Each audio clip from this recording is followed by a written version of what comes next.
Scorpio, update ito sa inyong buhay pag-ibig, guys. Okay, kung kayo ay tuluyan ng nakaka-move on o andyan pa rin kayo sa dati ninyo pag-ibig, okay, dahil sa ilang mga reading ninyo, mga nakaraang araw or linggo is nag-i-start kayo mag-moving, okay, o mag-move on. Tingnan natin, update. Sa mga Scorpio, sa kailang buhay pag-ibig, ano na nangyayari sa kailang buhay pag-ibig sa dati nilang mensahe, mga nakaraang araw o linggo, is kumusta ng inyong pag-ibig, Scorpio? Sa mga Scorpio na nandito sa reading is, itong update ng inyong reading ng mga nakaraang araw, Scorpio. Okay. Maaaring tuloy-tuloy pa din. Bagamat kayo ay single or naghihintay pa rin sa pag-ibig na to is talagang gustong-gusto nyo ulit-ulitin ang pag-ibig na nakaraan sa buhay ninyo o pag-ibig na hindi naging maayos o hindi naging matagumpay o is gusto nyo balik-balikan o gusto nyo balikan, Scorpio. Okay? Scorpio, separation. Okay. So, time apart from your partner is on the horizon. Mukhang talagang kayo ay maghihiwalay na ng yung partner or nakipaghiwalay na kayo sa inyong partner, Scorpio. Bagamat hindi ito kagustuhan ng isa sa inyo is, ito yung time to time apart from your partner is ito ay nakatakdang mangyari. Sapagkat may reason, okay. Nakatakdang mangyari ang paghiwalay ninyo ng inyong partner, Scorpio, sapagkat may kaukulang rason. Okay. Hindi mga sinasadya. And forgiving and learning, guys. Hindi ko alam kung mayroon kayong galit o tampo sa inyong karelasyon na to o ang person ninyo, vice versa. But, need dito ng forgive and matuto sa nakaraan. Matuto sa pinagdaanan yung dalawa at kung ano man ang mangyari, kung kayo ay single pa rin hanggang sa ngayon, Scorpio, or iibig sa inyong kasalukuyan is matuto sa nakaraang pag-ibig at para maging masaya ng fully sa inyong susunod na pag-ibig kung kayo ay makakapag-forgive sa tao na to, okay? Yeah. Pay attention to the red flags. Sa inyong pag-ibig, guys, maaaring kayo talagang sinusundan ng mga kung ano-anong unhealthy relation sa inyong pag-ibig, Scorpio. Sapagkat, hindi ko alam, guys, kung kayo ay nakatakda talagang, nakalaan talaga sa isang tao na nakahiwalayan nyo. Sapagkat kahit saan kayo pumasok na relasyon ay hindi nagiging maayos at may mga unhealthy na nangyayari o toxic sa inyong relation. Okay. So, tingnan natin, guys, Scorpio, kung ano na ang nangyayari o mangyayari sa inyong pag-ibig na to. Okay? Mukhang kayo ay sinusundan ng hindi, kumbaga, hindi pa dumadating talaga yung nakatakdang tao para sa inyo, para hindi na kayo ulit masaktan o hindi na kayo ulit makipaghiwalay. Okay? Mukhang kayo ay may hinahanap. May hinahanap ang puso ninyo. Puso ninyong kilala na. Kumbaga, taong kilala na ng inyong puso ang inyong hinahanap. Okay? So, tingnan natin, guys. Message for Scorpio sa kanilang buhay pag-ibig. Sa kasalukuyan, papunta sa future. Ano na ang mangyayari sa kanila? Ang pag-ibig ng mga Scorpio.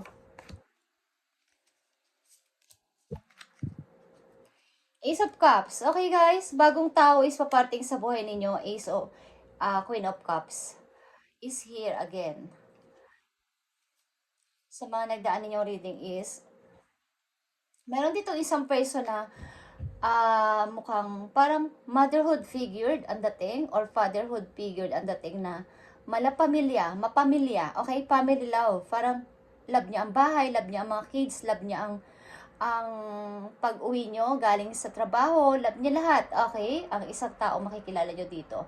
At ito ay bagong person, Scorpio, bago ding emotion is maaaring a-appear sa inyong kasalukuyan papunta sa future. Ang person na to, ang energy na to ng Queen of Cups, isang person na maalalahanin and loving, okay, mapagmahal, maalalahanin, mapagpasensya na person ang paparating na tao sa buhay ninyo, Scorpio. Babae man kayo o lalaki o vice versa, okay? So, tingnan natin, guys. Queen of Pentacles is here, Scorpio. King of Wands. Okay, ang daming energy dito, guys, and Queen of Cups. Okay, may dalawa ditong Queen of Cups, guys.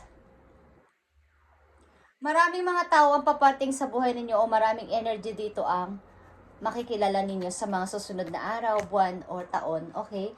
Na mag-a-appear sa inyong buhay pag-ibig, okay? Sa inyong buhay, sa inyong love life. Maraming mga tao na a-appear sa inyong buhay. Sapagkat kayo ay single, okay? Or kahihiwalay nyo pa lang, is maraming mga tao kayo makikilala. Okay? Maaring nasa gitna kayo ng dalawang babae, kung kayo ay lalaki, Scorpio, or kung kayo ay babae na may dalawang lalaki sa buhay ninyo na maaaring magpapatibok na inyong puso, okay? So, tingnan natin ang mga messages dito. Kaya magkakaroon kayo dito ng pagda-doubt. Sino ba ang pipiliin ko sa kanila? Okay. Buhay pag-ibig ng mga Scorpio sa kanilang kasalukuyan papunta sa future. Bigay mo ang tamang payo o message dito sa kanilang buhay pag-ibig. Sino ang mga energy na nandito? Ang Queen of Pentacles, King of Wands, and Queen of Cups. Okay. Scorpio. Yeah, guys. Hindi ko alam, guys, kung kayo ay nakakaisip ng bumuo ng pamilya or magsama na sa isang bubong ng tao na to. But love begins is mag-umpisa. Okay? Love begin. May magsisimula dito ng pag-ibig, Scorpio. Meron kang sisimula na bagong pag-ibig, bagong tao. Solar plexus chakra is here. Okay? Mag-uumpisa ka ng bago. Bago ding emotion, bago ding mga adventure, challenges sa buhay mo. Kaya about dito sa pag-ibig na to. Yeah. Start, restart ito, guys. At ito ay pagbabago, malaking pagbabago sa buhay mo magaganap sa pag-ibig na to na mga makikilala mo na tao. Okay? Maring may dalawang taong darating sa buhay mo at nasa gitna ka lang. Okay? Scorpio. Maring ito ay rebirth. Yeah, guys, ito ay happiness mo, okay? Energy to ng fire sign, Scorpio. Leo, nandito ang Leo, guys. Cancer. Okay? Capricorn, nandito rin, Scorpio. Earth sign, Capricorn, Virgo, Taurus. Okay. Sagittarius din nandito, guys. Okay. Maraming energy ang papasok sa buhay ninyo, Scorpio. May mag-uumpisa dito ng pag-ibig. Tingnan natin. Mag-uumpisa dito ng pag-ibig, Scorpio. Hindi mo alam ang pipiliin mo. Okay? Tingnan natin. Pag-ibig ng mga Scorpio sa kailang kasalukuyan papunta sa kanilang hinaharap. Ano ang message na gusto mong sabihin sa mga Scorpio ayon dito sa kanilang situation? Okay? Ten of Wands, Ten of Pentacles, and the Hermit. Okay, guys. Sa inyong kasalukuyan papunta sa future, guys, meron ka ditong gustong i-reunion. Meron kang gustong balikan. Meron kang gustong makasama sa buhay mo pagtanda. At ito ay taong nakilala mo na sa iyong past. Tao na nakasama mo na. Tao na nakilala mo na. Tao na nakasama mo na sa bahay. Okay. Just saying, ito yung nafe-feel ko at nakikita ko dito, guys. At depende sa iyong situation. Okay. Kung hindi to para sa inyo, Scorpio, huwag nyo tong ipilit. At para lang to sa mga Scorpio na ganito ang situation. At ito inyong guide para magkaroon kayo ng meron kayong iniisip pagtandaan ninyo at alam niyo yung kasabihan na yung ibon babalik at babalik sa kanyang pugad. Okay? Yun, guys. Pagtandaan niyo, gusto niyo doon kayo ulit tumira or makasama mo ang tao na to again. Okay. Ang taong nakasama mo na, ang taong na-meet mo na, ang taong nakasama mo na sa buhay, ang tao maraming taon na nakasama mo. Okay, Scorpio? Tingnan pa natin ang mga pangyayari dito sa buhay ninyo, Scorpio. About dito sa pag-ibig na to, is itong family na naudlot o biglang nasira ang foundation ng inyong love. But, maaaring ito yung iniisip mo na makasama ko ulit ang tao na to. Maaaring lang sa inyo nagkaroon ng lovers. Okay, tingnan natin, guys. Ano-ano ang mga nakapaloob dito sa buhay pag-ibig ng mga Scorpio? Bakit ganito ang kanilang situation? Ano-ano ang mga nakapaloob dito? Ang ilan kasi sa inyo, guys, ay may mga, kumbaga, alam niyo yung meron na kayong mahal, meron pa kayong iniisip na iba. Baga, namamangka kayo sa dalawang ilog. Hindi ko alam kung anong age na kayo, but ganito kayo. But sa pagtanda ninyo, babalik kayo sa inyong nakasama again. Gusto nyo makareunion ng tao na to. Male. Okay. Great fortune is here. Ikaw ito, Scorpio. At maaring, guys, sa harapan ng inyong komunidad, sa inyong lugar, is iniidolo kayo. Ang inyong family, tinitingnan na napakagandang halimbawa ninyo sa tao, na may masaya kayong family. Lagi kayo nasa charts, magkakasamang namamasyal. At ito yung gusto mong balikan pagtanda mo, na makasama mo again ang iyong family. Mag-reunion, okay? Scorpio, makasama mo ulit ang iyong family at dumalo kung saan-saan na dati yung ginagawa. Tingnan natin guys, ang message sa'yo dito, Scorpio. Ang mga Scorpio na nandito sa reading, maaaring nasa, kumbaga, naranasan nyo na ito sa past. At marami na kayong naging lovers. Marami kayong mga naging karelasyon. At the end of the day, hinahanap nyo ang inyong, may namimiss kayong tao na gusto nyong ma-meet again dahil nahihirapan na kayo. Okay? Na gusto nyo ulit makasama sa buhay. Gusto nyo ulit makasama hanggang pagtanda nyo. Okay? Ang taong ito. Marami kayong na-meet na person, marami kayong nakarelasyon, but sa hulit-huli, gusto nyo bumalik sa totoong, tinuring na totoong tahanan. Okay? Tingnan natin, Scorpio, ang message sa'yo dito o advice sa inyong situation na to. Okay. Ibigay mo ang tamang message sa mga Scorpio. Advice ito para sa mga Scorpio sa kanilang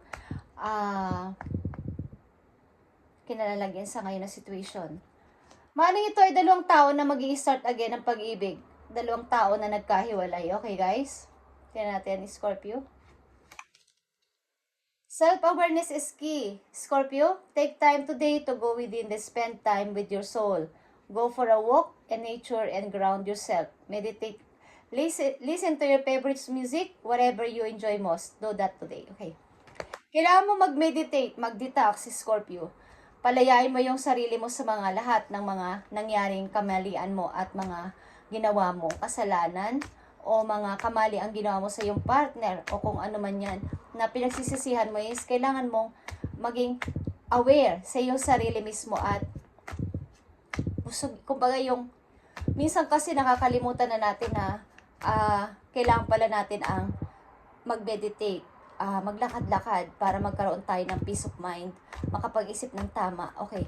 So, hinihikayat kayo ng yung mga guidance guys, ng spirit guides nyo na kayo ay mag-meditate, mag-detox, mag-cleansing sa inyo sarili mismo, sapagkat para tuluyan nang maalis lahat ng mga nangyari sa inyo na kamalian ninyo at mga nagawa nyo sa inyong past, sa mga nakaraan yung taon sa buhay ninyo sa pag-ibig. At maaring, ang ilan dito guys, ito ay general reading, okay? Ang ilan sa inyo is nakagawa ng kasalanan sa inyong partner, ang ilan sa inyo ay nanloko sa inyong partner, ang ilan sa inyo ay gusto na umuwi sa inyong dating tahanan. At kailangan dito guys ay kayo ay mag-cleansing, kayo ay kung totoo kayong hihingi ng paumanhin o lalapit sa inyong taong minahal, dating minahal, ay kailangan linis na ang inyong puso, ang inyong soul, ang inyong physical din, maayos din, kayong haharap sa tao na to. At sa lahat is, tama na ang dinidikta ng inyong isip at ng inyong puso. Okay, tingnan natin, Scorpio.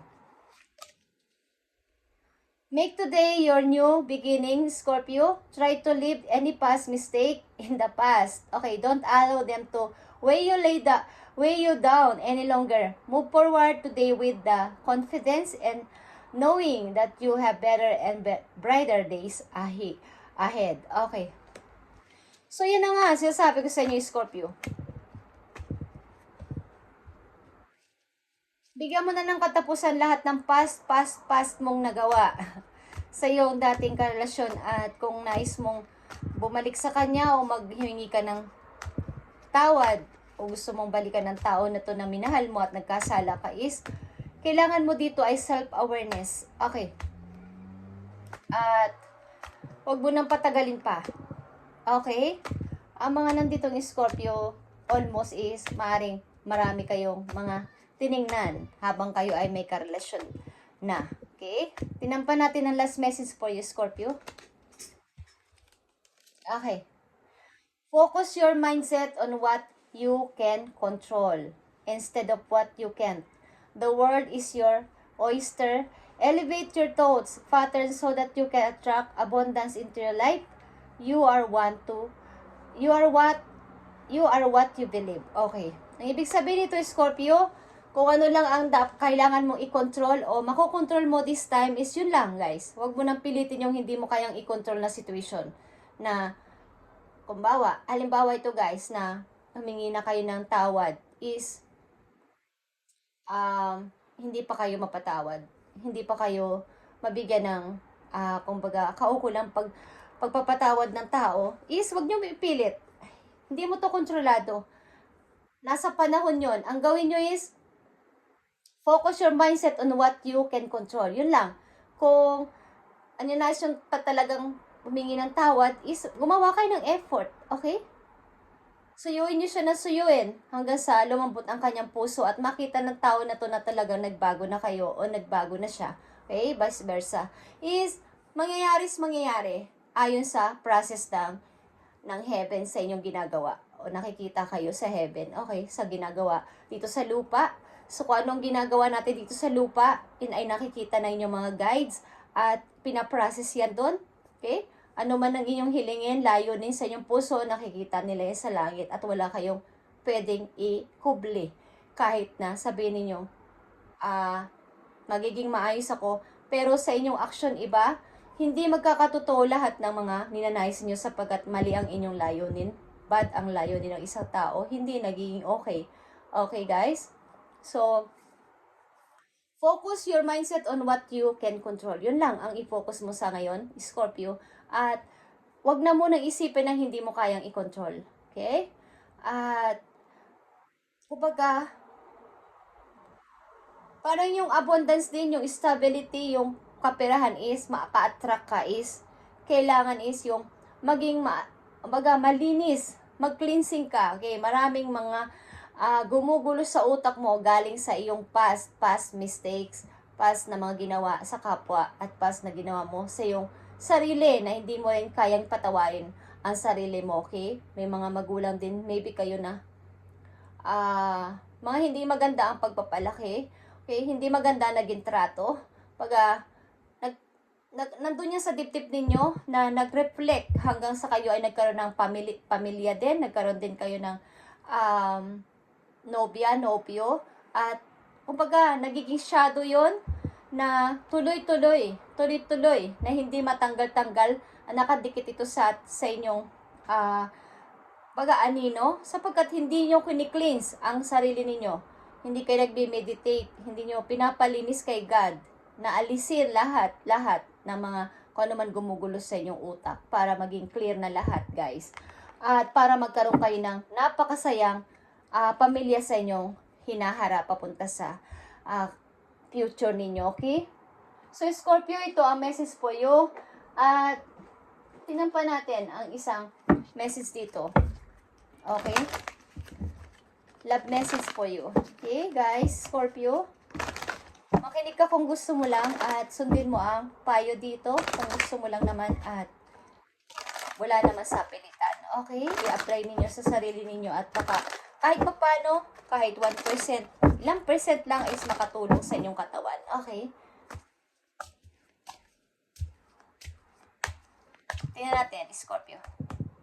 One message lang dito na napakahalaga. Scorpio, nakikita mo ang Cupid. Love is in the air when Cupid's around. Okay. Something, guys, may marireceive kayong tawag o may tatawag sa inyo. Okay? May magpapahiwatig ng pag-ibig sa inyo or meron kayong gustong ligawan kung kayo ay lalaki at kung babae kayo, may magpapahiwatig ng pag-ibig sa inyo, guys. Okay? Something na may marireceive kayong tawag. Okay? Hindi man ito kung sa pag-ibig ito or what is sa isang tao na magpapahiwatig sa inyo, maaari ito ay katrabaho ninyo or palagi niya rin palagi nyo na rin nakakausap about sa mga plano ninyo. Okay? Just saying, ito yung napifeel ko, Scorpio. Thank you and God bless, Scorpio, at maging maayos na kayo. Okay? At i-update pa natin to sa mga susunod pang araw, Scorpio. At yeah, something guys, maglakad-lakad kayo at tingnan ang paligid. Okay? Magiging okay ang inyong mind. Magkakaroon kayo ng peace of mind. Stay connected sa nature at makinig kayo ng mga worship songs, mga meditation song, okay, music, at magiging okay kayo. Okay? Promise. Thank you and God bless you, Scorpio.